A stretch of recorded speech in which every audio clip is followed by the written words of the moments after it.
Peste negra. Como uma das maiores pragas do mundo chegou ao fim.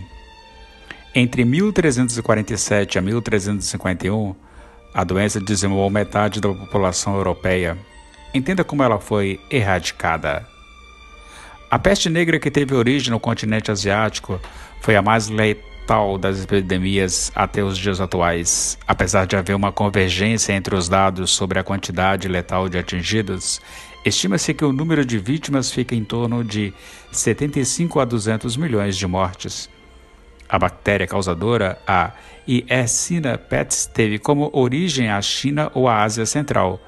A rota da seda viajou alojada nos intestinos das pulgas que parasitavam os ratos, animais que eram uma praga comum para a época e tinham em grande quantidade, vivendo nos porões das embarcações.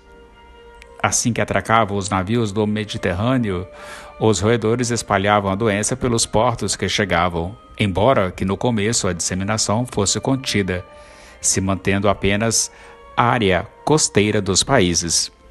No momento que começou a ser propagada pelo ar, a enfermidade se espalhou extremamente rápido entre os humanos. E no pico da pandemia dizia-se que não havia humanos vivos suficientes para enterrar os casos fatais. Os sintomas incluíam febre altíssima, vômitos, náuseas, tosse com sangue, dor de cabeça, cansaço extremo, calafrios e convulsão, além de matar muito depressa os contaminados. Inclusive, na época, não havia uma explicação para algo tão terrível que estava acontecendo no continente. A população do século VIII trazia teorias estranhas para explicar os acontecimentos sangrentos. Alinhamento dos planetas que espalhavam as bactérias no ar, mendigos, ciganos, envenenamento da água feito pelos judeus eram algumas das justificativas colocadas para tentar entender o que se passava. A Europa viveu um clima de pânico, pois parecia que aquele cenário de caos não teria fim. A teoria mais popular de como a peste bubônica terminou foi a partir do momento que foi implementada melhoras na higiene e nas medidas públicas de saúde. A primeira providência tomada foi a implementação das quarentenas. A população sadia passou a ficar dentro de suas casas, só saindo quando fosse extremamente necessário, enquanto os mais abastados e podiam bancar saíam das áreas mais povoadas e viviam em isolamento.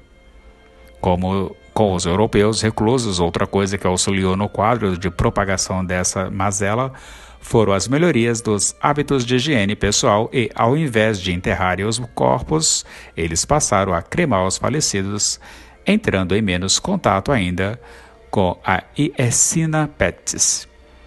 Por último, mas não menos importante, na Idade Média, as cidadelas não possuíam sistema de saneamento, eram muito sujas e isso ajudava a proliferação. Além das ruas, a água também era contaminada por dejetos humanos infectados. A partir do momento em que os municípios passaram a ser limpos corretamente e o saneamento e tratamento das águas foram implementados, foi a última e mais forte medida para que a enfermidade fosse extinta.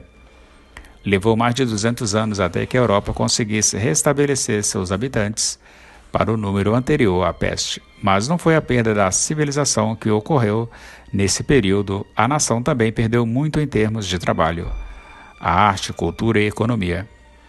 Atualmente a versão da doença está erradicada. Contudo, de acordo com a Organização Mundial de Saúde, de 2010 a 2015, foram registrados 3.248 casos da mazela pelo mundo, com 584 mortes. Com os tratamentos da medicina atual, é muito mais fácil de controlar e tratar os enfermos. Podendo ser encontradas em todos os continentes, com exceção da Oceania, o risco de contágio ainda existe, apesar de ser pequeno. Os lugares de maior concentração de casos são a África, a Ásia e a América do Sul, sendo que desde a década de 90 a maioria das ocorrências é na República Democrática do Congo e no Peru. Se você gostou desse podcast, deixe seu joinha, compartilhe com os seus amigos em suas redes sociais, inscreva-se no canal porque é de graça e você não paga nada. E a fonte de pesquisa foi aventurasnahistoria.uol.com.br. Obrigado por você me ouvir e até mais.